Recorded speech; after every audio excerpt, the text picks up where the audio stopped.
Well, hello everyone, and welcome to China Daily's special coverage of the Beijing Winter Olympics. I'm China Daily sports reporter Shi Futian. With the arrival of the 30-day countdown to the most anticipated sports event of 2022, star athletes, pundits, and fans from across the globe are set to join a live talk on venues, suggestions on what to watch, and the state of the winter sports industry. This program is live on China Daily website, China Daily app, Facebook, Twitter, Weibo, WeChat, Douyin, Kuai, and other social media sites. We will have guest speakers from China and abroad, so we will speak both English and Chinese if necessary. So our first guest speaker is Shen Xue. The former Olympic figure skating champion is already a household name in China. In recent years, she's still active in public as the president of the China Figure Skating Association. The association and Shen are now at full throttle in preparation for the upcoming Olympics. We recorded an interview with her in advance, so let's watch the video and see what she had to say.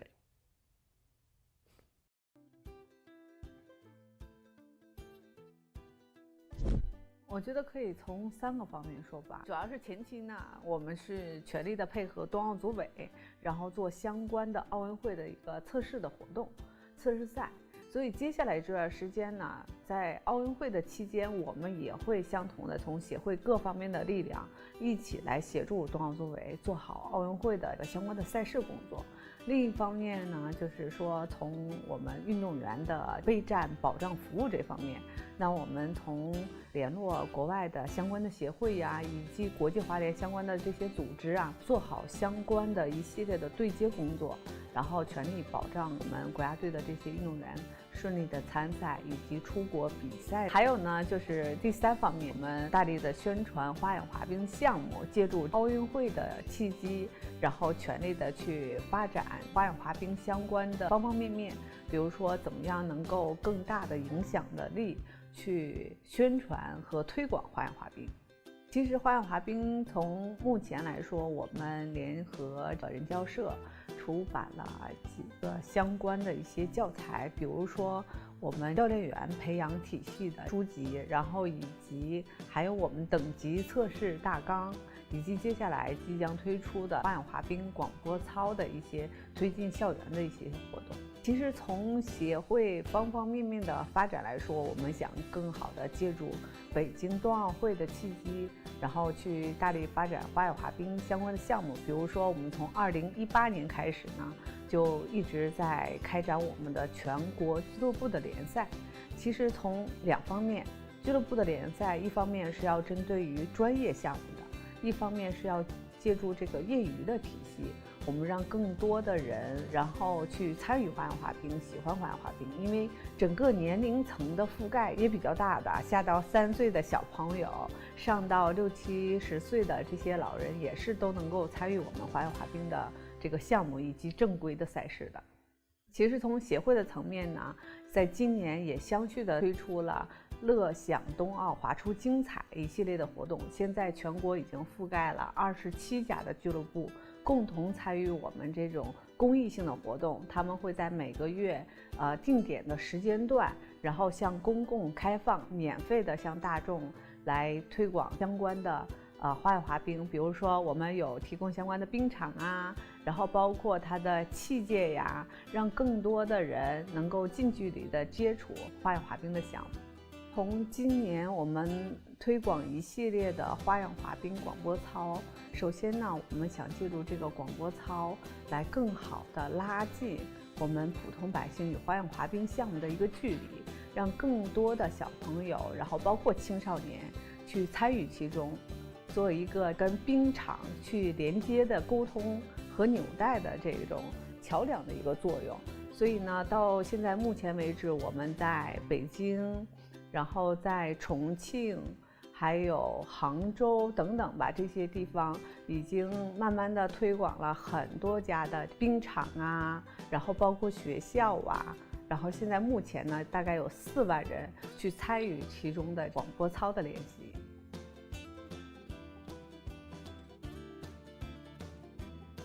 其实我觉得最主要的就是，首先来讲，对于孩子，每个家长都是注重他的安全性。所以呢，我建议我们一定要找正规的冰场以及俱乐部，他们有很好的一些师资，包括怎么样正规的穿冰鞋以及带所有的护具。其实我觉得小孩子在冰场玩，他会很开心的，家长也不用担心他会跌倒啊，能不能摔坏呀这些，因为孩子的重心是很低的，所以当他摔倒的时候也不会感觉到痛。但最主要的是希望通过专业的这些老师来带着孩子一起滑，能更好的去保障孩子的安全性。其实我觉得最主要对青少年一些小朋友来讲，包括我自己的女儿来讲，最主要要发挥他们的兴趣。首先，兴趣才能决定他的发展的持续性。所以呢，刚开始的时候，我会用一些比如冰上的这种小推车的这种玩具来吸引他。然后，首先他是先喜欢，然后再慢慢的去给他渗透一些专业的技术方面的。所以，其实从孩子的角度呢，我觉得更主要是对他兴趣的一种挖掘。然后，包括体育运动，不管你从事花样滑冰也好，还是其他的体育锻炼也好，我觉得最主要是增强我们这个人格的这种坚韧不拔的这种精神。体育带给我们面对困难，然后面对挑战。那如果在我们生活中也相续会遇到很多很多的困难，在这种困难的面前，那我们有一个更坚韧的这种精神去抵抗困难，然后包括我们去跨越这个难关，最后迈向我们的成功。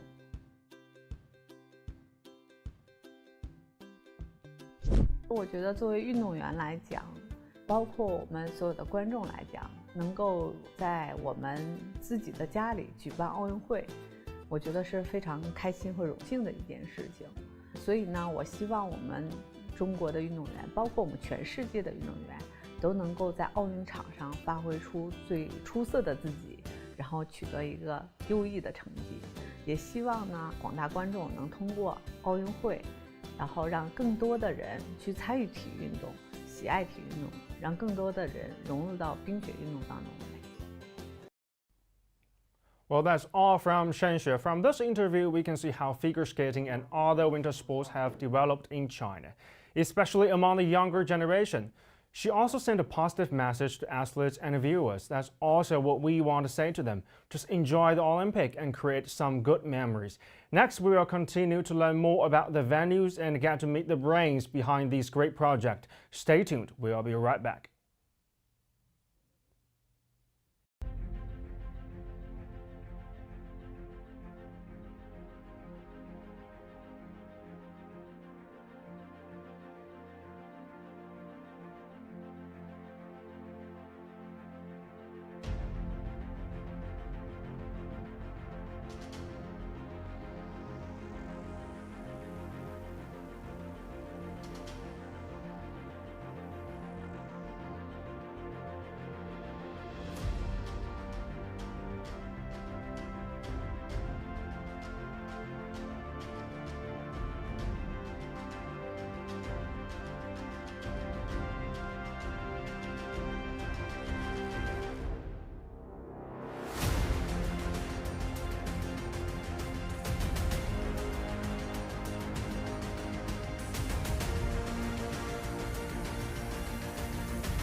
Welcome back. This is China Daily's special coverage of the 30-day countdown to the Beijing Winter Olympics.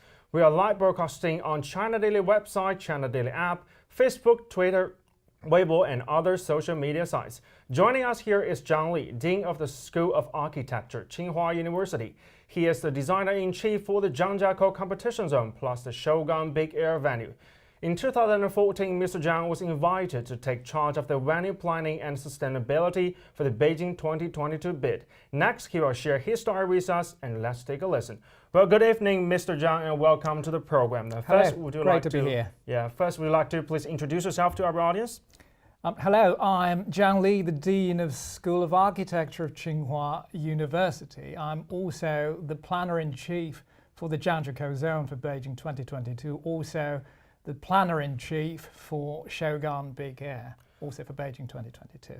Well, thank you again for coming, and you participate in Beijing's bid to host the 2022 Winter Olympics, and you were also one of the presenters. Are there some memorable things that you could share with us, with the audience? Well, I guess, Fu Tian, I would remember the first time I got the phone call from the Chief Planner of Beijing back in 2014. He asked me, basically wanted to recruit me into the Beijing's bidding team. I told him, I asked the question, why after 2008 we are bidding again for Winter Games for 2022? Remember what he said to me? Look, I know what you're interested in, sustainability, sustainable development of cities. Come on, come on board and check it out. This time it's all about sustainability. You know, those words still ringing in my ears.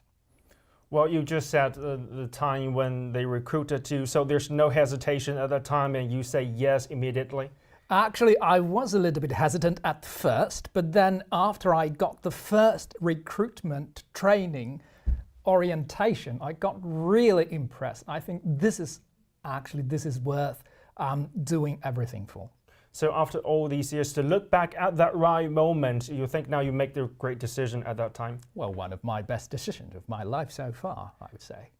Well, then we move on to the next question. So, so you refresh your memory. So when you started for the recruitment, and you were also responsible for some of the design of the venues at the Winter Olympics. And for example, the National Ski Jumping Center in Zhangjiakou, and that also called Snow Ruyi. Yep. But for many of the audience here, ski jumping is so hard for the people to participate in. So my question is, how will the Snow Ruyi attract more people to the venues and to embrace the winter sports? Well, very, very good question. Actually, Fu Tian, I think there is something similar between architecture and sport.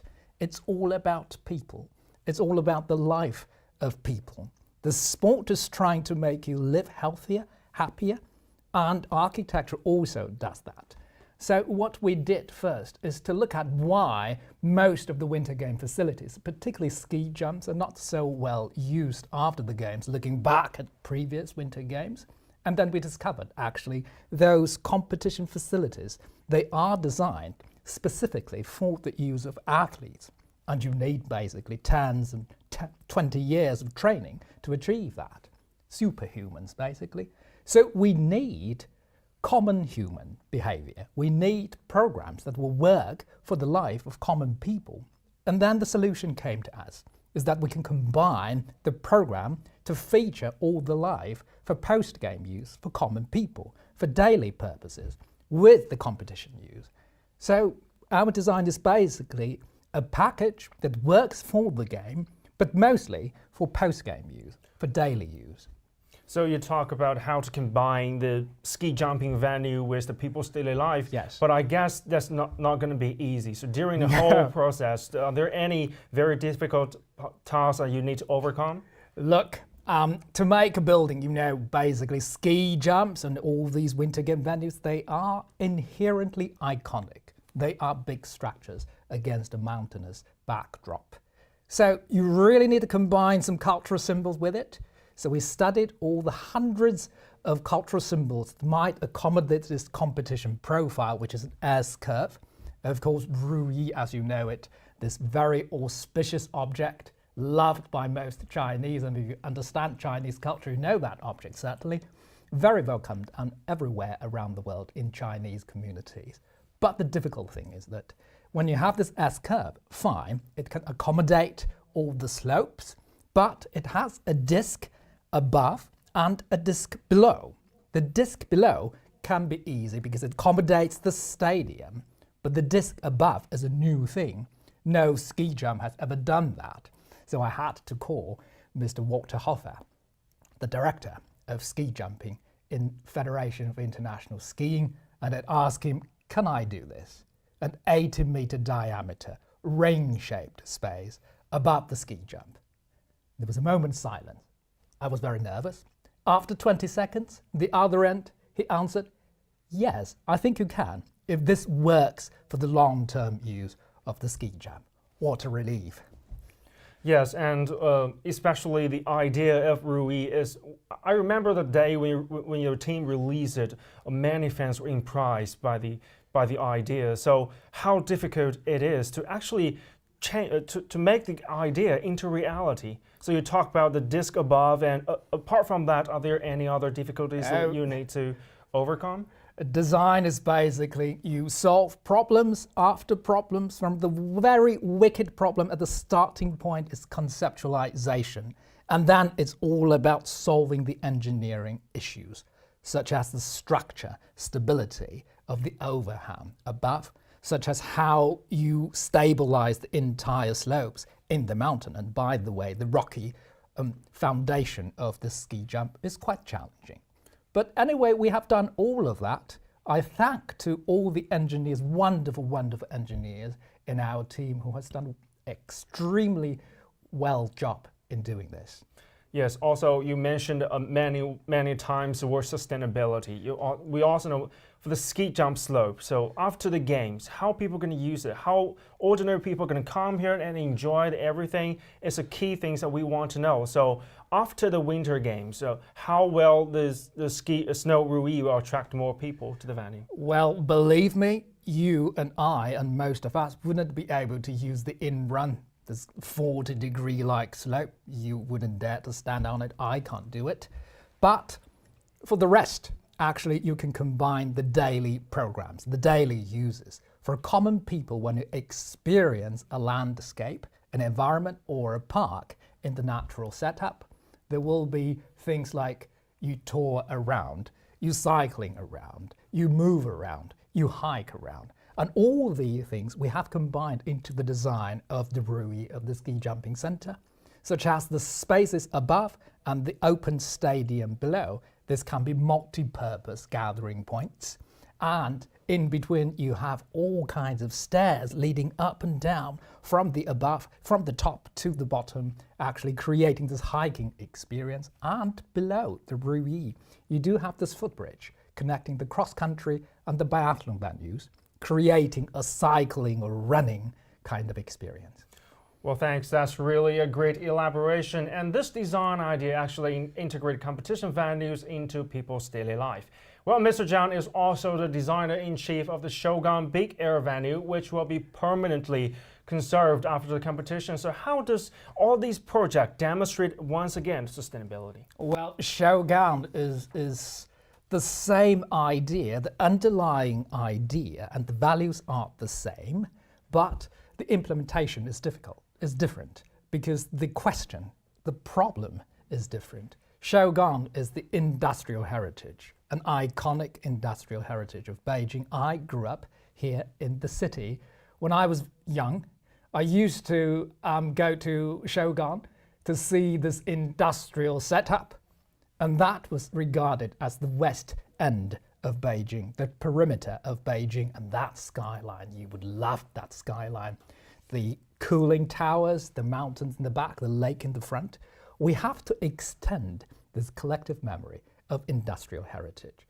So we used meticulous studies, tests, including ergonomic studies, was basically putting you in an immersive virtual reality environment to test your response to the different location of the slope until we find an optimal solution. So all of these is to connect the collective memory with our daily life. Well, I have to say, I actually been to the Big Air venue for several times. My first time in the Big Air venue, I think, is 2019 when I have the interview at that place. Oh. At that time, I think the athletes across the globe are so amazed by the design and everything. And another feedback I want to tell you is, I think it's about 2 months ago, I have a live chat with Chinese sprinter Xie Zhengye. And he actually told me, I asked him, which winter sports that you would like to try and which one is that is for you, it seems like the most interesting one. And he said the Big Air. And he told me, personally, he had to say, I really want to visit the Big Air venue one day, but now I think his time is not enough for him. But after the Winter Games, I will for surely invite him to the Big Air venue. So once again, a question after the Beijing Winter Olympics, how will these great projects continuing to attract people to Shogun and to see how great the Big Air venue can be? Well, if you look at Shogun Futian, it's already a urban attraction inside Beijing. There is no doubt about it. People like to go there. And the lake used to be the cooling lake beyond the power plant, and the cooling tower is actually part of the previous power plant. And currently this lake, actually we made this lake, we designed the waterfront surrounding this lake. We learned from the other lake, another lake you know probably, Summer Palace, the Kunming Lake. And we did all these places for people to sit, for people to talk to each other, and for people to observe the slope. We all learned from this topography from Summer Palace and recreate it in Shogun. And that's what we're looking for. People experience the round lake experience, the touring around a natural setup against industrial backdrop. Yeah, as a key things that we mentioned before, that the big venue slope, they're going to be permanently conserved after the winter sport. But to achieve that, there won't be an easy task. So how hard it is for, once again, to turn in the design into reality, and that reality going to permanently conserve in that place? Well, I would say what we have done in Shogun is pretty similar to what we have done in Chongli, is that all of these delicate engineering issues.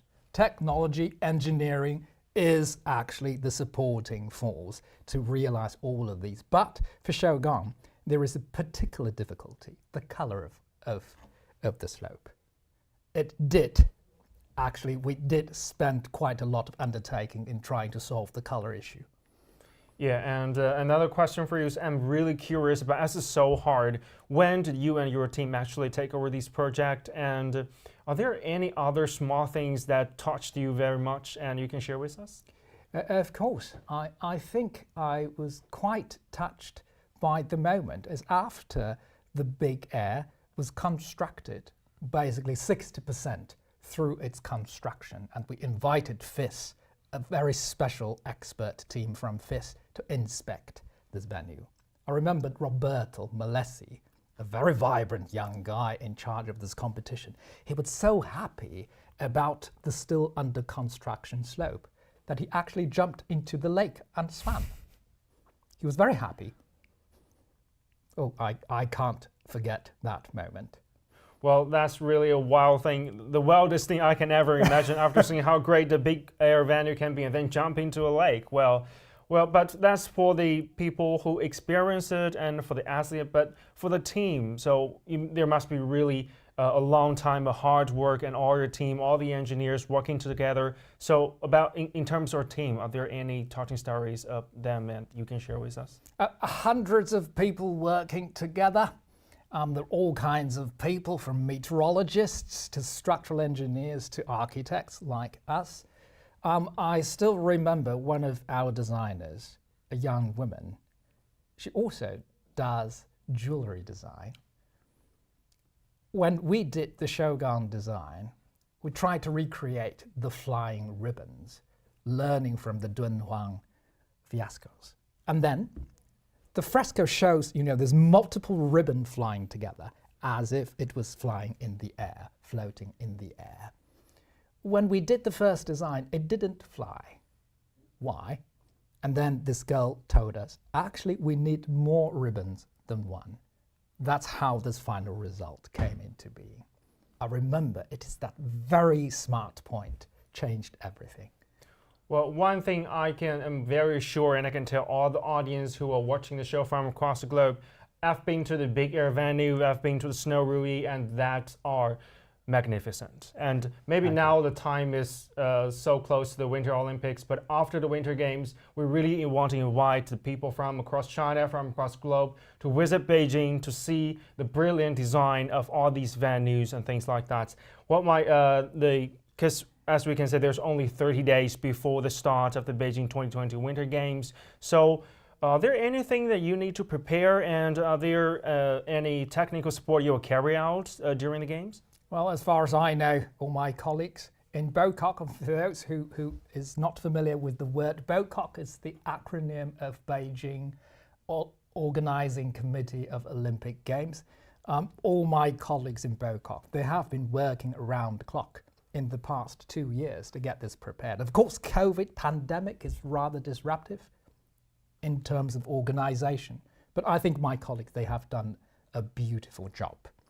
Now they are fully prepared. They are looking forward to enjoying the Games. Well, that move on to my last questions are now. So, in terms of the Beijing Winter Olympics 2022, what kind of expectations do you have for them? Oh, sustainability. I wish when people in several years, when people review Beijing 2022, when people speak of Beijing 2022, the first word coming to mind would be sustainability. The first sustainable Winter Games that is truly incorporated with an urban renewal, with the sustainable long-term development of a community. I think Beijing 2022 deserves that. Okay, I have one last follow-up question, this very small one. So among all the winter sports, which one's your favorite, and will you be there watching the action? Well, my favorite sport actually is biathlon with shooting range. I would try to be there. Well, we want to thank all the things that Mr. Zhang want to share with us. Well, that's all from Mr. Zhang. Well, these venues manage to convey China's oriental aesthetics and humanistic care, and all these projects will also become a legacy in terms of sustainability and functionality. Thank you again, Mr. Zhang, for joining us and sharing all these great stories with us. And before we move on to the next session, take a look at this video. Thank you.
Welcome back to China Daily's Winter Olympics special. With the experience of hosting the 2008 Summer Olympics, Beijing will make history this year as the first city in the world to host both winter and summer editions of the Games. As legacies of the past glory, some venues for the Summer Games have been renovated for the upcoming winter events. One of them is the National Aquatic Center, also known as the Water Cube. It is also the venue where Michael Phelps memorably won 8 gold medals. In this section, we will learn how the water cube has been transformed into an ice cube. Joining us now is Sun Deyuan from China Construction First Group Construction and Development Company Limited. He's the chief engineer of the ice cube renovation project. 欢迎回到中国日报冬奥30天倒计时特别节目现场。国际奥委会主席巴赫在北京冬奥会火种采集仪式上致辞说，北京将书写历史，成为有史以来第一座既举办过夏季奥运会又举办过冬季奥运会的城市。作为双奥之城，北京在筹办本届冬奥会的工作准备上也颇具特色。北京冬奥会大量利用夏季奥运会的场馆，创新启用冬季项目与夏季项目转换的双轮驱动模式。其中备受瞩目的就是国家游泳中心，也就是我们大家所熟知的水立方的改造。这座蓝色的魔方如何变身冰立方的呢？让我们先看一段短片了解一下。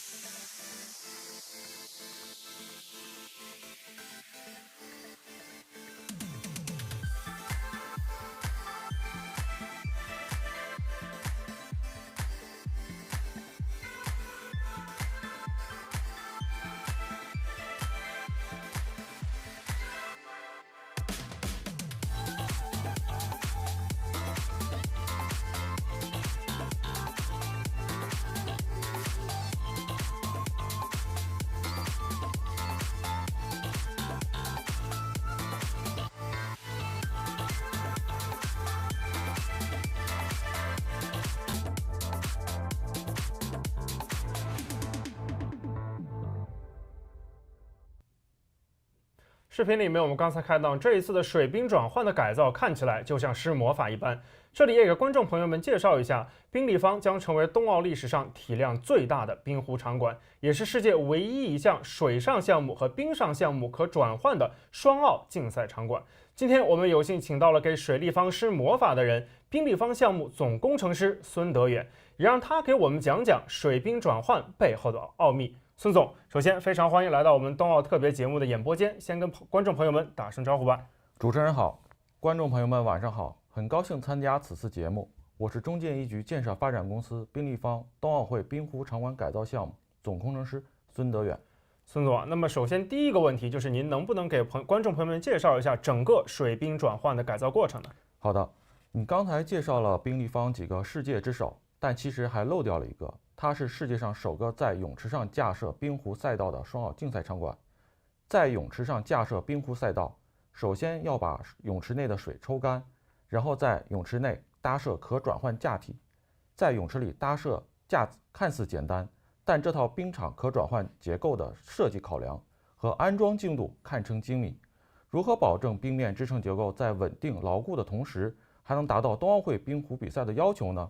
秘密就藏在支撑冰面的可转换钢结构中，它是由2600根 H 型钢搭建而成，每根钢梁都装有柱脚，每个连接点都刻有可拆卸的高强度螺栓，确保钢架坚固结实。架体搭设完毕后，项目团队进行了荷载试验，最终试验结果显示，单位平方米增加1吨的荷载，钢结构最大的变形量仅为1.6毫米，符合3毫米以内的设计要求。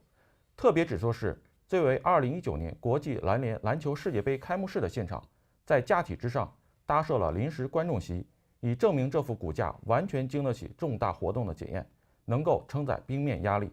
好，非常感谢孙总给我们的介绍。因为今天我们的直播是同时面向国内和海外观众，所以让我们先翻译一下刚才孙总给我们的介绍。Well, tonight we are very honored to have Sun Deyuan, Chief Engineer of the Ice Cube Renovation Project. The Ice Cube will host the curling and wheelchair curling competitions during the Beijing Winter Olympic Games. It will be the largest curling venue in the history of the Winter Olympics and the only one in the world that can be used for both water and ice sports. It is also the first Olympic venue in the world to build curling tracks on top of a swimming pool. According to Sun, the year-long restoration project included filling the main pool with removable steel structures and making the ice sheet to cover the pool. His team made a convertible frame for the work, consisting of 2,600 H-shaped steel columns. The frame was built in the swimming pool after the water was drained. The frame will support 4 standard tracks for curling. Now I will have Mr. Sun further explain. 那么孙总，下一个问题问到您，就是在整个改造的过程当中有哪些难点呢？水立方变成冰立方关键的节点就是制冰，所以改造中最大的难点在于保有水立方水上功能的基础上增加冰的功能。在比赛大厅中部通过搭建可转换支撑结构及安装可拆卸的制冰系统。刚才我们讲到了主体支撑的可转换结构作为冰面支撑的骨架的一部分，制冰工艺层的施工也十分重要。首先要在混凝土抑制板上铺设一层防水层，然后铺设保温层，保温层之上再铺设一层防水层和抗滑一层，最上一层便是制冰排管托架。看似简单的工序，对施工品质要求极高。项目决定全体管理人员亲自上阵，完成制冰基础层的施工。场馆改造的重要一项就是增加制冰设备。由于场馆内现状条件限制，在场馆室外东侧增加了室外一体化制冰机组，为保证赛事万无一失，采用两用一备的设置。场馆里面现在的赛道旁边有3组管道，一进2回，形成回路，就像人体的动脉和静脉一样。制冰基础层上密密麻麻有序铺装的制冰排管，相当于毛血管一样，与静脉、动脉相连。室外制冰机组就是心脏，打开制冰机组使其运行，将载冷剂通过管道循环送至制冰场，保证赛场制冰顺利进行。好，非常感谢孙总跟我们的分享。那么同时，我们要把这一段也要翻译给我们的海外观众听。Well, Mr. Sun just tells us the most difficult part during the renovation was adding a function of ice sports while still allowing the cube to maintain its function for water sports. The most important process was the making of the ice. The team laid 5 layers of different membranes on the convertible frame mentioned earlier to ensure the ice-making process went smoothly. They added a refrigeration unit outside the venue, and the refrigerant was transferable into the ice rink through both major and minor pipelines. The entire process is similar to the way blood circulates through the human bodies. The refrigeration units serve as the heart, while the refrigerant are pumped into pipelines and circularly transferred between the ice rink and the refrigeration units. Back to our guest speaker, I will ask him how they're going to ensure the low temperature and humid environment in the cube. 那么孙总，下一个问题，因为我们知道水立方在作为游泳场馆的时候，它的场馆要求是高温和高湿的，但是作为我们的冰上运动，我们的场馆要求是低温和低湿的。所以我们在改造过程中是怎么样保证我们的冰立方是低温低湿的环境呢？好，这个问题问得很好。要保证低温低湿的环境，奥秘就在于本次场馆改造的除湿系统。为此，项目团队与科研团队相关领域的专家学者在前期进行了充分的研究工作，对室内环境进行了一系列的分析，最终制定了可行方案，并选择最适合的除湿设备与送风形式。通过2019到2021年3次测试活动与测试赛，将比赛大厅环境调整至最好的效果。如果现在来到冰立方比赛大厅，就会看到赛场两旁各有一条蓝色的布制成的管道，它就是布袋风管。位于地下2层的除湿机组将处理过的干冷空气送入到布袋风管，布袋风管将干冷空气均匀抛送至冰面区域内，末端风速控制在0.2米每秒。干冷空气在赛场上形成一个巨大的空气湖，这个无形的空气湖像罩子一样，将会把冰场保护起来，确保冰湖赛道周边的热湿环境符合赛事的要求。那么下一个问题啊，其实是观众朋友们特别关心的，就是刚才您讲到了怎么样保持赛场的低温和低湿。那么在观众席上，观众朋友们会不会同样也会觉得很冷呢？如何保证比赛用冰不融化，观赛群众又不觉得冷？这要涉及到本次的场馆改造的一个大难点——赛场冰温分区控制。我们一方面对比赛大厅进行了气密性改造，同时也进行了智能升级。全新的群智能系统将有效监控比赛大厅的热湿环境和光环境的变化。这个群智能系统就好比人的大脑神经中枢，根据场馆内环境的变化，适时调节场馆内相关设备的运行情况，以满足赛场需要。有了神经中枢，就不能不提赛场的感官器官。改造后的比赛大厅将根据需要，在不同的点位设置了传感器。这些传感器就像我们人体的眼睛、耳朵、皮肤等感觉器官，感知比赛大厅的温湿度、光线、环境等变化，并将这些数据及时反馈经神经中枢。场馆的群智能系统就会实际根据实际情况进行自动调节。通过这一系列的举措，最终实现了冰壶场馆比赛大厅确保在任何热湿环境下保持冰面温度在-8.5，也可以根据制冰室的要求随时调节温度。冰面以上1.5米处温度保持在8到12度，看台温度在16到18度，实现室内高大空间温度的分区控制，既满足了冰壶比赛的环境要求，又满足了观众观赛舒适的观赛要求。好，非常感谢孙总刚才这么详细的介绍，我们也要把这样的信息翻译给我们的海外观众啊。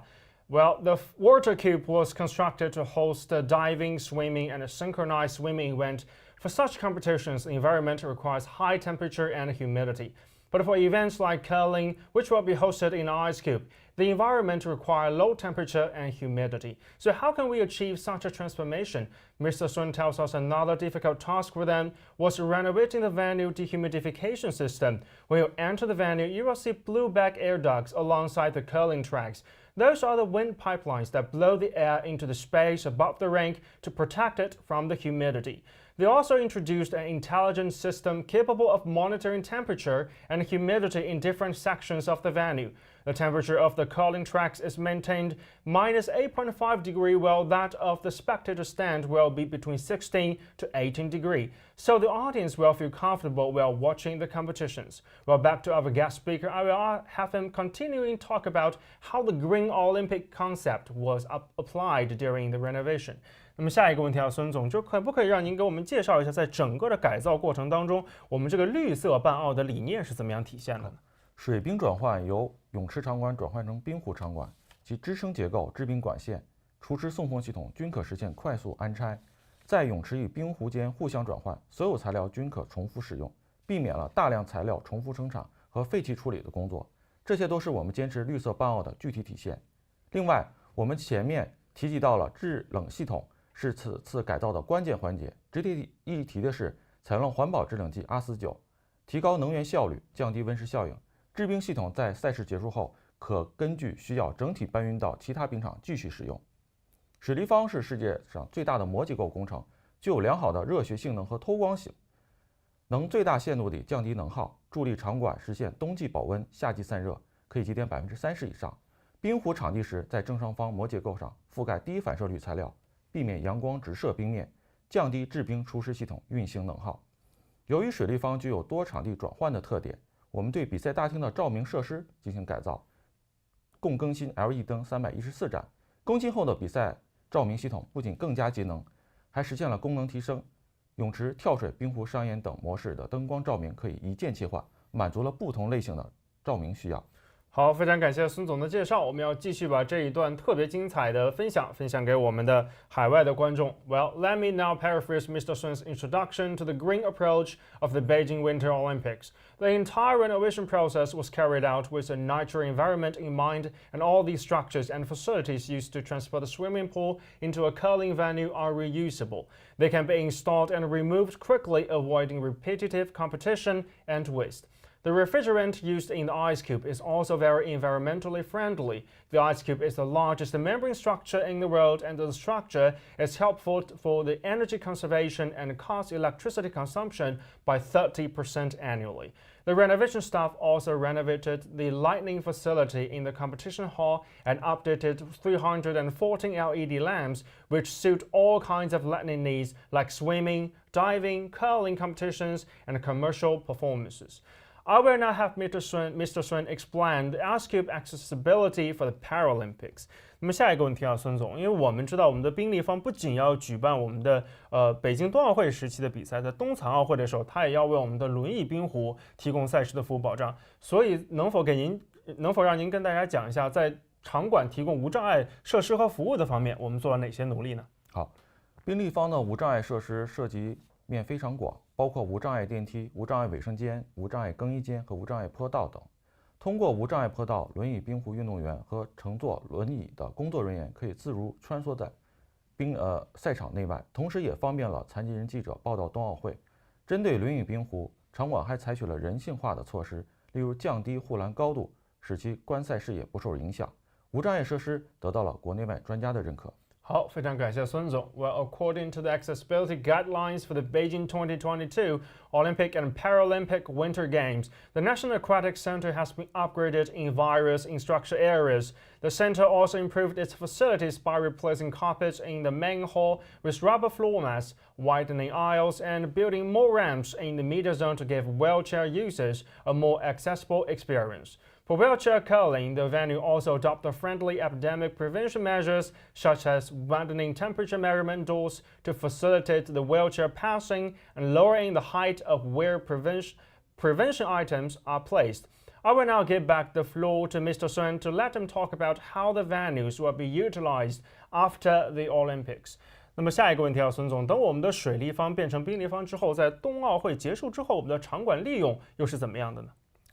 我们的改造是在保有水立方水上功能的基础上新增冰上功能。冰立方也是第一个开启高规格冰上赛事和体育体验，并率先进入实战测试阶段的北京冬奥会冰上项目场馆。早在2019年12月份，冰立方就成功举办了中国青少年冰壶公开赛。今年4月份举办了相约北京测试活动，到今年10月份成功举办了相约北京2021年世界轮椅冰壶世锦赛。已完成了3次水冰转换，未来这个场馆也将在游泳季和冰上季之间不断转换。春夏秋3个季将成为水立方，用于水上运动；冬季则变身冰立方，用于开展冰上运动，带动3亿人参与冰雪运动，成为奥运场馆可持续利用的典范。非常感谢孙总的介绍。那么接下来我们还要翻译这段给我们的海外观众。Well, since 2019, the venue has completed water to ice conversion to 3 different times and hosted a series of test events. Making stadium transferable is not only helpful in preparing for a successful Olympic Winter Games, but also in making sure the Games can satisfy people's different needs during different seasons. After the Games, the venue will be continue to switch between the swimming season and the ice season. In spring, summer, and autumn, the venue will be used for water sports, and in winter, it will be used for ice sports, making it a model of sustainable utilization of the Olympic venues. The ice sports centers in the Cube is expected to receive more than 100,000 fans every year and will serve as an important place for promoting ice sports for hundreds of millions of people, especially the youth. A late starter for most winter events, China aims to popularize ice and snow sports among 300 million people during the build-up to the Games and beyond as part of the national goal to drive the market value of the winter sports to 1 trillion yuan by 2025. Well, that's all the things that we're going to have with Mr. Sun, and 再一次感谢孙总来到我们今天的直播现场。Well, thank you again, Mr. Sun, for sharing with us. The National Aquatic Center will surely continue to serve as an Olympic legacy. And that's all from Mr. Sun. Speaking of the use of the technology, let's watch a video and learn how this high technology will help pandemic prevention and the control at some stadiums.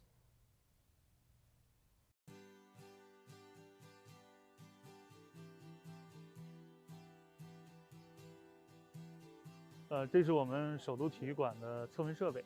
这个设备呢放到我们的主通道，可以最大限度的确保我们大人流快速的通过，避免人员聚集。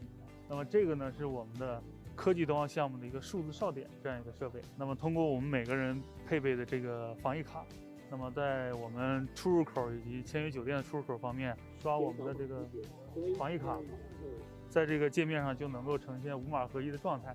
这里面呢包括我们的健康监测、核酸检测、疫苗接种、健康宝行程码以及我们的体温状态等等。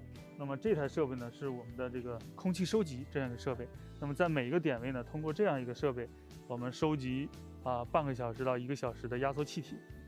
那么把压缩空气呢放到这个设备里面，通过它的运行呢，应该1个小时之内就能够出具气溶胶里边关于新冠病毒的这样一个检测结果。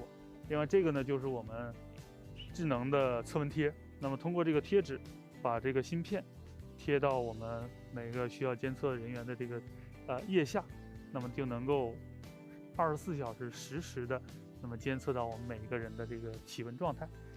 这个小的芯片呢充一次电能用10天左右。另外这边呢，就是我们这几个科技产品都整合到这样一个平台上。这个呢是我们首都体育馆的这样一个空间，通过防疫卡的佩戴，那么能够感知到我们每个人的行程和轨迹。那么一旦如果发生新冠疫情阳性人员的话，那么通过他的轨迹就能够精准的判定他的密切接触者。另外在这边呢，能够通过一个平台就能够呈现到我们首都体育馆核酸检测、健康监测以及我们的这个健康监测的这个异常人员，以及我们智能体温贴实时的这样一个状态，还有气溶胶的这样一个结果。刚才我介绍的这些科技冬奥的这些产品呢，都是咱们国家具有完全自主知识产权的这样一个产品。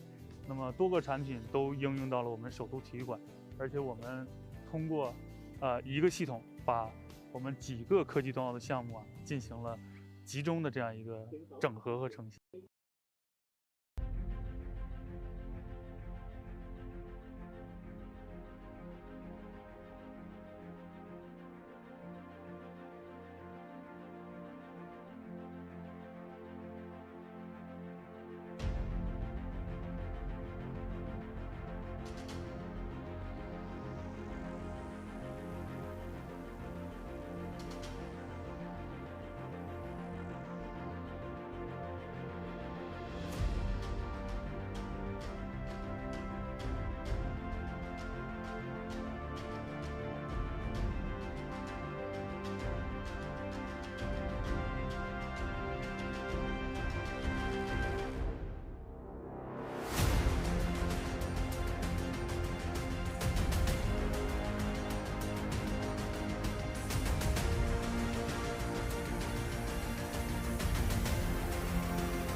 从入楼吧到电梯到进入房间，就是很顺畅，包括电梯是无障碍电梯，门口也没有坡道，就是也是平坡。然后呢，那个进入房间的那个门的宽度也够，包括房间的那种公共区域的灯光，包括它按键就是开关，包括每个房间的大小，还有每个房间都配有无障碍的卫生间，这整体来说都特别好，非常方便。因为无障碍设施它最关键的，它不光是每个点的设计要很无障碍，而且它要保证一个完整的接驳性。所以这次来的话，它不光是点做得很好，整个无障碍设施的接驳也很完善。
Welcome back. If you're just tuning in, this is China Daily's special coverage on the 30-day countdown to the Beijing Winter Olympics, which will open on February 4th. We are live on China Daily website, China Daily app, Facebook, Twitter, Weibo, Weixin, Douyin, Kuai, Bilibili, and other social media platforms.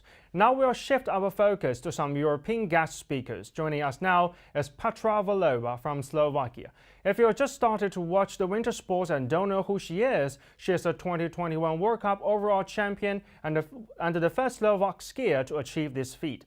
In a word, she's a superstar, and now she's in Croatia for the World Cup competition. Well, hello, Miss Vlhova. It's nice to have you here with us.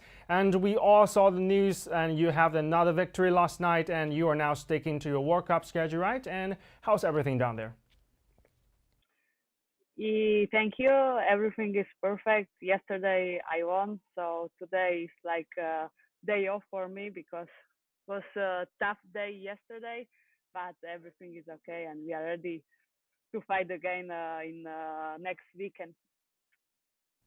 Well, speaking of the World Cup, you have a reduced cup schedule this season in the build-up to the Beijing Olympics. So how are the preparations for the Olympics so far on your side, and what kind of expectations do you have of the upcoming games? Well, until now, everything is going well. I am in a good shape, so hopefully we want to keep my shape until the Olympic Games, but Yeah, of course, it's gonna be difficult and tough in the Olympic Games, but yeah, we are doing everything to be in the right way or in the perfect shape in exactly in this week in Olympic Games. Well, thanks a lot for sharing that. Well, in a previous interview with Olympic.com, you said it is equally important to take care of a sportsman's mind. I also have found this video clip you posted on Instagram showing that you're riding a motorcycle. What else are you doing to ease the pressure of the competition? Yeah, it's really important to have like a clear mind during my sport because it's a lot of pressure around me because now I am on the top. So sometimes it's good to do also another sport and like to find a way to clear your mind and to do something like funny, you know, in funniest way and to have always smile in your mouth. So this is for me really important to have like a clear mind and to be focused for next races, you know. All the fans who've been following you, we know that you grew up on skis. Well, childhood fun turned into a passion and ultimately turned into a profession. Well, for teens who are not training for fun but aiming to go in professional someday, so what's your advice for them? First of all, never give up, you know, because sometimes it's difficult or often it's difficult to become like, I don't know, best skier in the World Cup. So first, never give up, always working hard, too strong and be patient, you know, because yeah, this is sport and if you are able to be patient and to work all day long, then maybe you become best athlete in the world. So yeah. Well, thanks for all these suggestions. And as one of the most anticipated skier at the Beijing Olympics, you have a growing fan base actually in China. So, are there anything you want to say to your Chinese fans? Honestly, I never have been in China, so of course I'm looking forward to come there to race in China and to see country because I saw just like on videos on or in the map, but I never have been there, so of course I'm looking forward to come there and to see some Chinese people. Well, thank you. We for surely want to welcome you to Beijing, and I wish you all the good luck with the World Cup competitions and Beijing Olympics. We're looking forward to seeing you in Beijing. Well, goodbye.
Welcome back. Our next guest speakers are Mattia Bozzoni and Roman Kuls.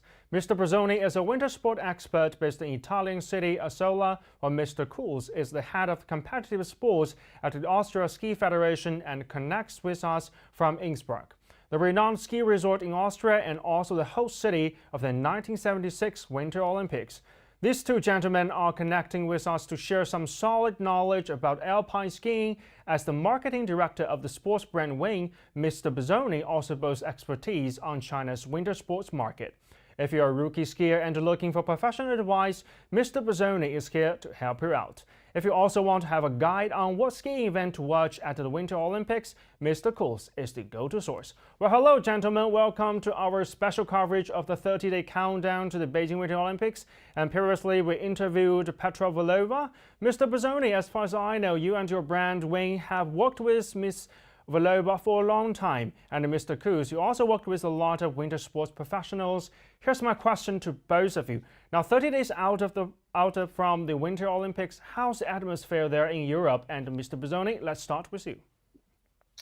First of all, hi to everybody. Let me say that it's a pleasure to be part of your program and talk about winter sports with you, especially 30 days ahead of the Beijing Olympic Games.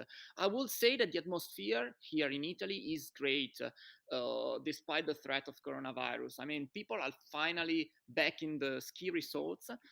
These days, in particular, in the Alps, they are enjoying what we call Settimana Bianca, meaning a week's holiday in the snow. In addition to all this, the World Cup circuit is in full swing with races in every winter sport. So the anticipation for the winter game is definitely growing. Well, thank you, Mr. Bozzoni. And Mr. Kuls, how's everything going on in Austria? Yeah, also from my side, I would like to thank you for today's invitation and say hello to all our Chinese winter sports friends. In Austria, we had a great winter start with lots of snow in early December. And for sure, the interest and activities in winter sports are really great. In Europe, or better said in Austria, winter is always a fascinating, and I would say it's the best time of the year. And currently, I'm sitting here in the office from the Austrian Ski Federation, and it's raining outside. But we hope to get some colder temperatures and fresh snow soon. On the other hand side, our athletes are doing well. We really had great training opportunities the last couple of weeks in all disciplines and all sports. And all in all, the atmosphere is good, and we are really looking forward to the Winter Olympics in China. And for sure, from Ski Federation side, we want to be as most successful as possible.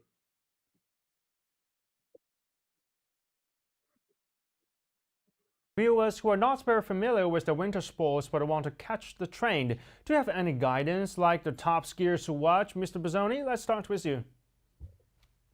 Well, I will say it's difficult to name just a few athletes. You know, all the top skiers will be there. You've talked to Petra Vlhova before, and she's definitely one of the most anticipated athletes.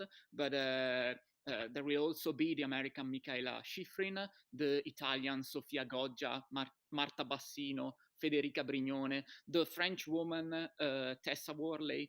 The Olympics will also be the opportunity to see true legends of winter sports, such as US snowboarder Shaun White, the four-time Olympic luge champion Natalie Geisenberger, or the Dutch speed skater Irene Wust. And you know, she's the most decorated active Winter Olympian, so full of great athletes. Personally, I will be keeping a close eye on all the national ski teams with whom we are partnered as a brand Win. You know, the Austria, Italy, France, Germany, and the Chinese team, of course. But my suggestion, if I can give you a suggestion, is to let yourself be inspired by the Olympic spirit. I mean, to let yourself be won over by the beauty of the sport. The Olympics are the occasion to see the greatest athletes trying not only to win a gold medal, but to give their best, to overcome their limits. And in my opinion, this is amazing. Well, thanks for all the suggestions. Well, as for Mr. Coles, Austria has one of the best skis team in the upcoming Olympics. Would you please give us an introduction to the team and who are the must-watch skiers and what events should we follow?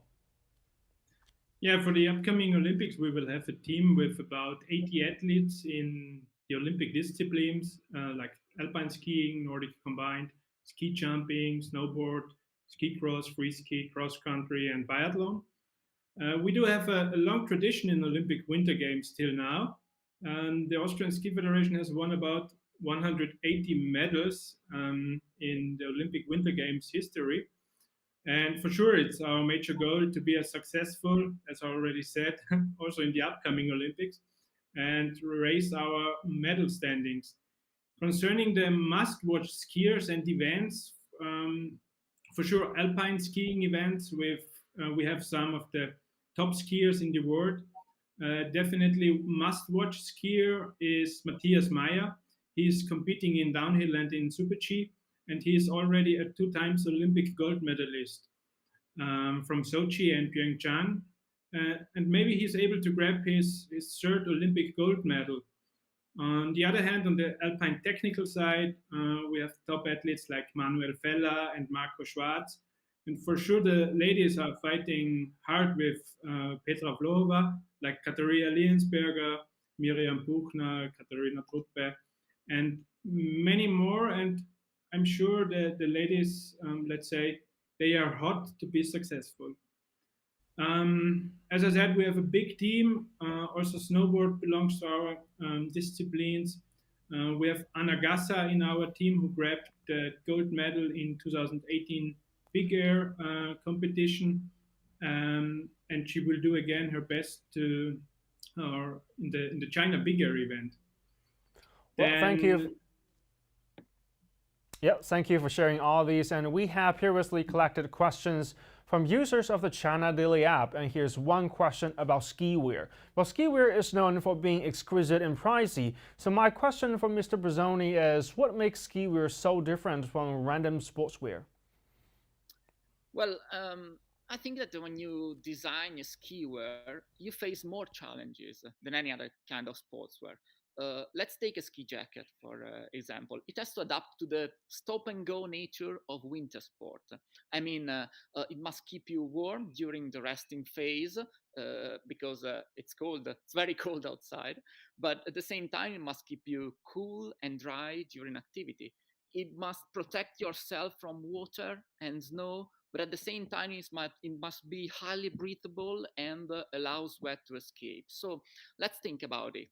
These are all opposing characteristics that must be combined in a single ski jacket. And this requires years of research, testing, and development. In addition, athletes demand for the garments to be comfortable, meaning that they have to provide maximum freedom of movement. And for us at Twin, this is a fundamental aspect and involves a special development of design, a special research into materials that have to be ultra elastic yet durable at the same time. For us, when you wear a ski jacket when you wear technical underwear, you should not feel constrained, but you should be free to unleash your nature. This is our philosophy. And this is why ski wear is so sophisticated, technologically advanced, and expensive as well. Well, thanks for sharing all this information. And speaking of ski wear, other ski gear is also important. And my next question to Mr. Coles, I mean, for rookie skiers, when they start to choose ski gear, so what should they look for? Yeah, ski wear in general is a pretty important topic. For sure, depending on the sport and disciplines an athlete or a rookie is competing in, there are different adjustments and settings ski wear must fulfill. In alpine skiing, you need to be fast. Therefore, race suits need a high technical equipment. In ski jumping, you have to be able to fly as wide, so which brings up again totally different requirements in its technical design. And in freeski or snowboard freestyle sports, style and freedom of motion is the most important thing, and highly technical ski gear is not that important. all in all, no matter which sport nowadays, style and quality is a very important factor. Therefore, my suggestion to all rookie skiers in choosing their gear is that they feel confident in it. They should like it, and the gear should be from good quality. And then I'm sure every rookie will enjoy his winter sport activity. Well, thanks. And my next question is for both of you. Previously, in an interview with ISPO.com, Mr. Cruz said that there are some difficulties attracting young people to winter sports. However, that was back in 2017, 4 years ago, and is it still the same now? Nowadays, there's such a big market of sports, and for winter sport, you need a lot of equipment, let's say. And due to the big market of sports, you have to attract young people to get into the sport. In Austria, we have a pretty well organized structure bringing children on the snow, but it's based, let's say, more or less close to the alpine regions. From urban regions, like closer to big cities like Vienna, it's hard to get the kids back on the snow, but we're working hard on it with new projects, new attractions, and step by step, compared to 2017, it's getting better again. Well, also the same question from Mr. Bozzoni. From a marketing perspective, both in China and in Europe, how do you see the trend of the winter sports among the young generation? From a marketing point of view, we can see that the younger generation, in my opinion, is more attracted to the dynamism, to the thrills, the emotions of winter sports rather than pure competition. And I think Mr. Kus can confirm this. Videos or pictures of athletes performing their tricks in breathtaking natural scenery are a big hit on social media. So these are for sure a source of inspiration for young people. In addition, there are disciplines such as snowboarding or free skiing that are attracting a growing number of teenagers to winter sports. And we also see all of this in sportswear trends. For example, there's a growing demand for jackets with a youthful style, with a looser fit rather than the typical tight fit, or with half zip rather than a full length zip, for example. Well, thanks. And my next question is for Mr. Kuz. Well, the skiing venues in China is at the Winter Olympic have different climates and temperature than the ski venues in Europe. So how will European skiers cope with the new conditions? To be honest, I've been in China the last time in 2017. It was the coldest time of my life so far. For sure, this brings different requirements for the competitive sports with it, but I think our athletes are professional enough, and they are competing all around the globe, and we always find different conditions. So I'm pretty sure they will be able to handle it as good as possible. Well, thank you. My last question is for Mr. Bozzoni. You traveled a lot between Europe and China before the pandemic. You've also been to the SPO Shanghai. After the Winter Olympics, what do you expect from the Chinese market? And are there any market trends you would like to share with us? Well, speaking of sportswear, I think that Winter Olympics will accelerate a trend that is already well underway. Quality and the style are important, as Mr. Kuz said before, but we can see that more and more people are looking for clothes that are very technical, comfortable at the same time, and environmentally friendly, both in the materials used and in the manufacturing processes. And so performance, comfort, sustainability are already key features and will be more and more important, in my opinion. Above all, clothes must be suitable both for sport and everyday use. I mean, both for adventures on the ski slopes as well as in the city.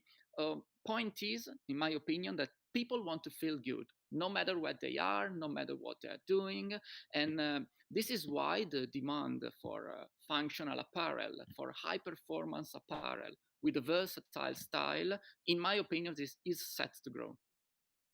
Thank you, gentlemen. Well, that's all from Mr. Brazzoni and Mr. Coos. Both of them have shared their expertise, which I believe will give you some clues on what and who to watch in the upcoming Olympics.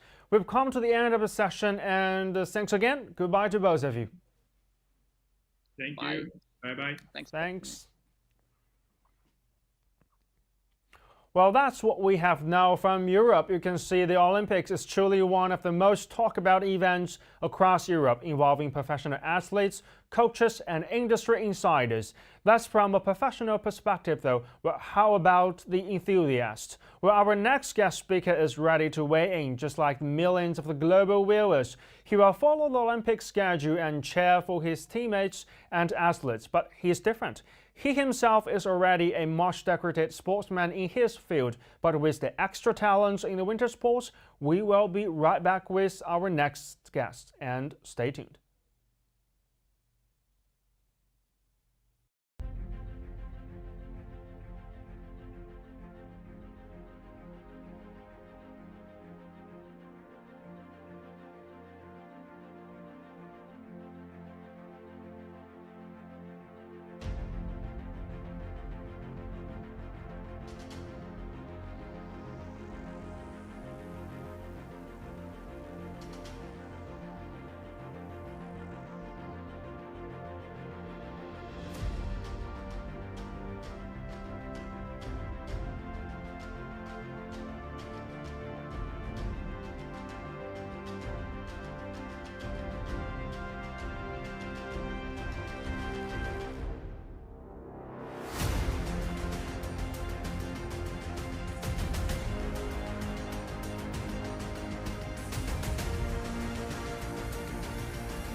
Welcome back to China Daily's Beijing 2022 Winter Olympic Games special.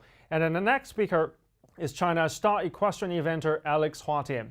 At the age of 18, Alex made history at Beijing Games in 2008 when he became China's first equestrian Olympian and remains the youngest eventer in Olympic history. Alex also participated in the Rio 2016 and the Tokyo Games this summer. As a summer Olympian, Hua is also a winter sports enthusiast. Next, we will invite Alex to share his skiing stories with us and his expectations for the upcoming Beijing Winter Olympics. Well, hello, Alex, and finally, nice to see you again, and welcome to our program. And how's life been? How's life been since the Tokyo Olympics? Hello, Ambrose. So happy to be on the show with you again. Things have been super busy. You know, Tokyo was quite stressful in itself. After Tokyo, I went back to Europe and I had a couple of Asian Games qualifiers. After that, October, I headed back to Beijing. 21 days quarantine, a couple of months at home in China, getting some work done. Busy couple of months. And then just before Christmas, back to the UK, back to the horses, and starting to get ready for A, the Asian Games, but B, watching the Winter Games on TV. Well, Alex, I've been following you on social media platforms and I've noticed skiing has become one of the new favorite sports.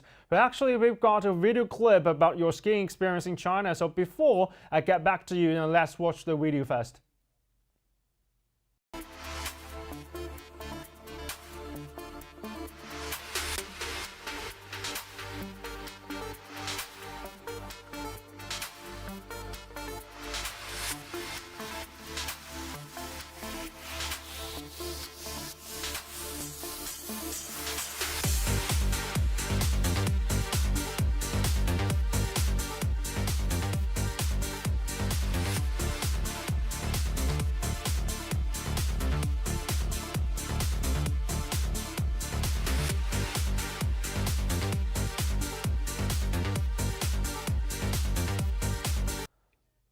Well, so Alex, from the video I can see you're great at the sport. So can you share more about your skiing stories with us? And are there other winter sports that you would like to try?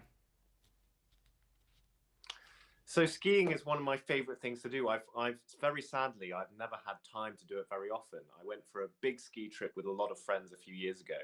And the video, I think the video that you've just seen is of me, my second time ever skiing in the indoor ski slope just outside of Beijing, which I love doing. It's really good fun. I love everything to do with the Olympic Games, not just the Summer Games, but of course the Winter Games. Such a diverse number of sports. Downhill skiing for me is always the thing I love to watch, and watching them hurtling down the slope at the speeds that they go is always something that I've always admired and something I've always wanted to do. So the next question is actually many fans ask this question because we know you're a star equestrian player. And are there any differences and the similarities between equestrian and skiing, and how can people benefit from playing this sport? Of course, there are many differences. You know, equestrian sports is largely a summer sport. Equestrian sports is the only sport within the Olympic movement that involves a partnership with an animal. But having said that, you know, in my sport, martial Sanxiaosai, 3-day eventing, we have the element of risk in the cross country, in the USI. And I think for me, that kind of risk taking, that kind of bravery, that kind of courage under speed, I think is very much a similar kind of thing that the downhill skiers need. And a lot of the athletes from a lot of the different sports across the winter sports need. But then you you know, the other sports like curling, for example, and you know, again, it's a totally different set of skills needed. Well, thanks for sharing that. And you know, there are just about 30 days to go before the start of the Beijing Winter Olympics, and we know you participate in the 2008 Summer Games in Beijing, which will become the first city in Olympic history to host both Summer and Winter Games. So what are your expectations for the Winter Games in Beijing? I think for me, the Beijing Olympics was a totally different ball game. It was at an era for China and for us Chinese. It was like some kind of awakening. And it was such an exciting thing to be a part of. these Winter Games are coming 13 years later. China has developed so much. We have come down such a long way, not just in sport, but in general development. And I think it's a second very exciting time for Chinese people, but also for China to be able to show and demonstrate what we're able to do.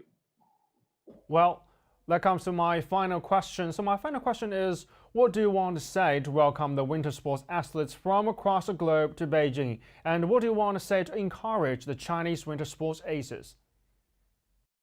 I think it's very simple.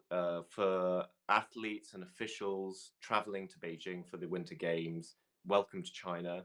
I really hope that you get a good chance to experience what real China is like, and get a feeling for who the Chinese people are. That is, the point of the Olympic Games. It's about bringing everybody together. For my fellow Chinese athletes, all I can say is 中国加油. This is our time. An Olympic Games, a home championships is our time, not only to shine, but also to show what we can do and demonstrate what our values are. And I think that's a very exciting opportunity for us all. Well, thanks, Alex, for joining the show. And your word is great, just bringing the people together. Well, thanks again, Alex, for joining us. Thank you, Ambrose. Yeah, see you next time.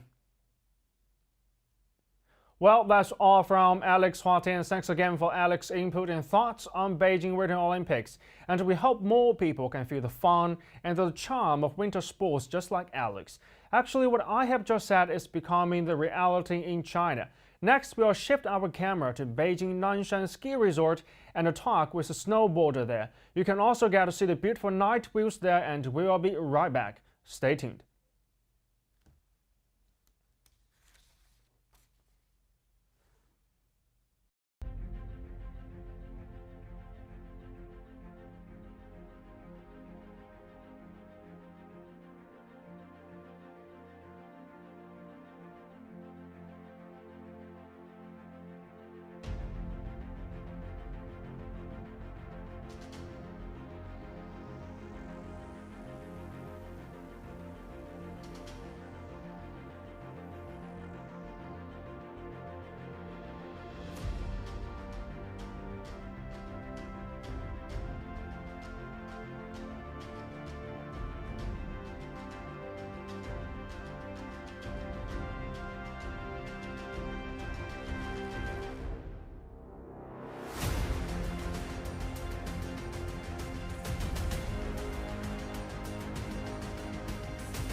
餐、清真餐等等，一共有12个餐台。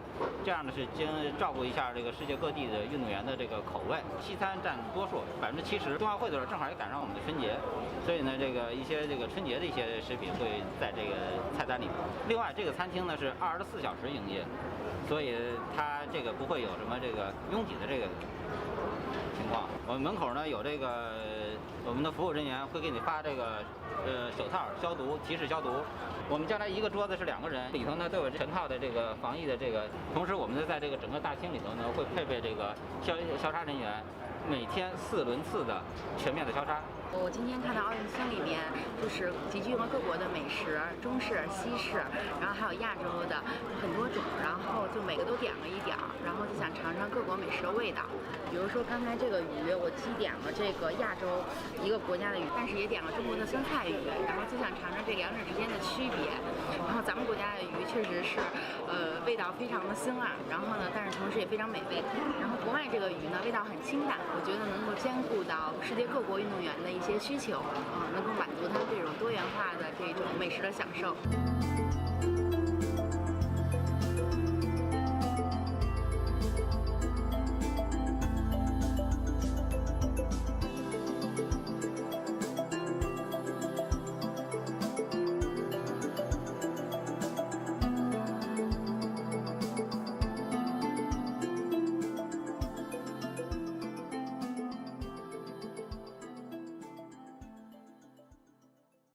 The limited number of the people in the fitness center is 150. As usual, we will disinfect all the items when nobody use it.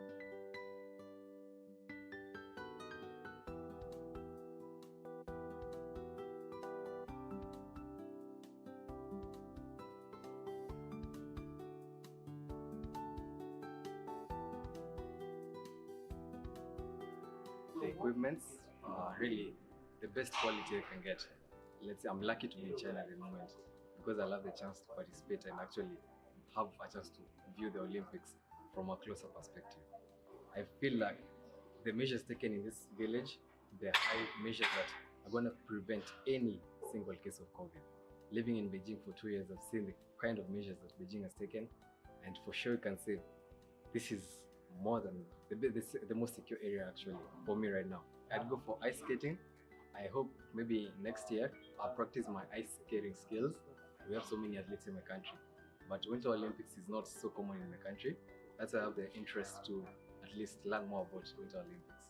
Me and my teammates have faith to give the Olympic players safe, comfortable Olympic Games, and we are looking forward to it.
Welcome back. This is the last section of our special coverage on the 30-day countdown to Beijing Winter Olympics.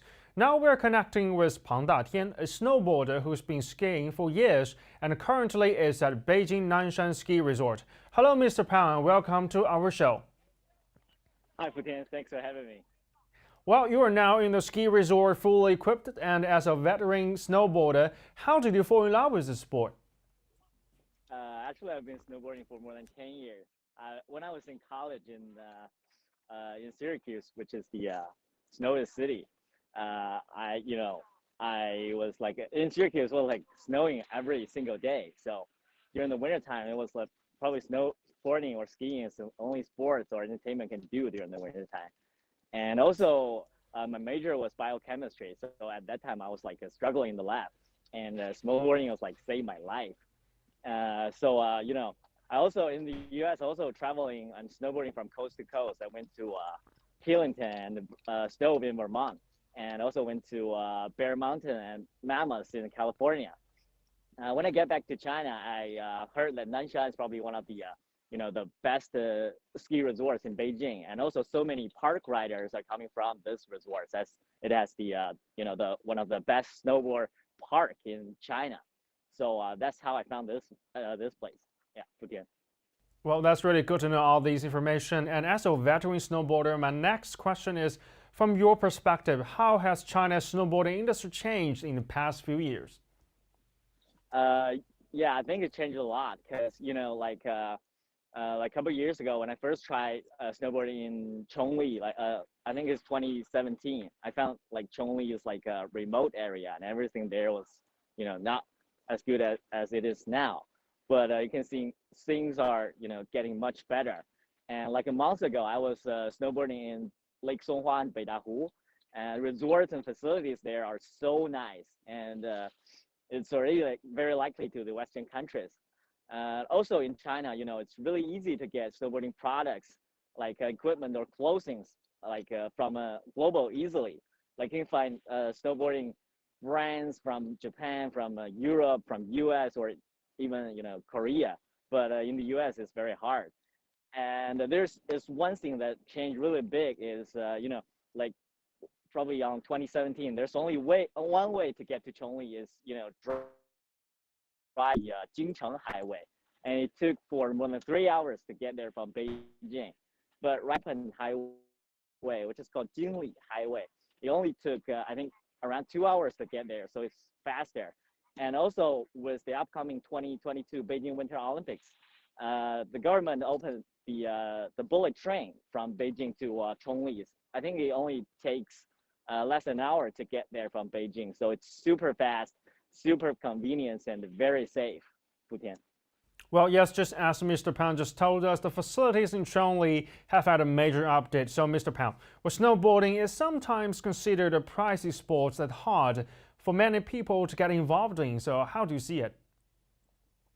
Actually, I don't think so. I think snowboarding is by the people and for the people, and also with the our country's economy is developing rapidly. I think our people have more money and more time, and they have a strong desire to participate in sports or leisure entertainment. And also our governments has a goal to encourage 300 million people to get on snow and ice. And I think it's a great time to promote winter sports to the people. And in my personal opinion, I think every single one should try snowboarding for at least once during their lifetime, because it's just so much fun. Well, now we have a lot of experience, but for many of the starters, do you have any suggestions to them? Yes, that is a really good question. I think, in our country, we have like more than 700 ski country. And also China is a 4-season riding country in the world, as China has the most indoor resorts. And so it's really easy for people to get access to the resorts from wherever they are. And almost all the resorts has beginner areas, and it's easy to find an instructor in the resorts. So but people still want to ask like how to learn snowboarding, and someone may just might just afraid of falling down. For this kind of question, I just want to say that people learn how to walk from falling down. So don't afraid of it. And for learning snowboarding, I think there's two things you should do. Like you have to do the right protection and then find a qualified instructor. And for the protection, I do recommend to use helmets while riding. And for the instructors, actually in China, there are so many teaching or instructing programs or institutions. And I think Burton Academy is one of it. They are really focusing on providing the professional teaching and helping for the riding progression. And also very importantly, they're focusing on giving first-time snowboarders a great experience that make them want to ride again. So just make sure you follow them before you go to the resort. Well, that sounds really like a lot of fun, and there are only 30 days before the start of the Winter Olympics, and we will certainly watch the games. And do you have anything else to say to our athletes and all about the event? Yes, all the best wishes to Beijing 2022 Winter Olympics, and hopefully we can see more Chinese riders to get on the podiums like Jia Yu, Su Yiming, or Tong Tong. Yeah, and I think it's time for shredding, and we should just have much fun as possible. Well, thank you so much, Datian, for joining us, and you can continue skiing now, and goodbye. All right, thank you. Bye. Just enjoy the ride. Thank you.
Well, that's all from Mr. Pound, our last guest speaker. We've also come to the end of this special coverage.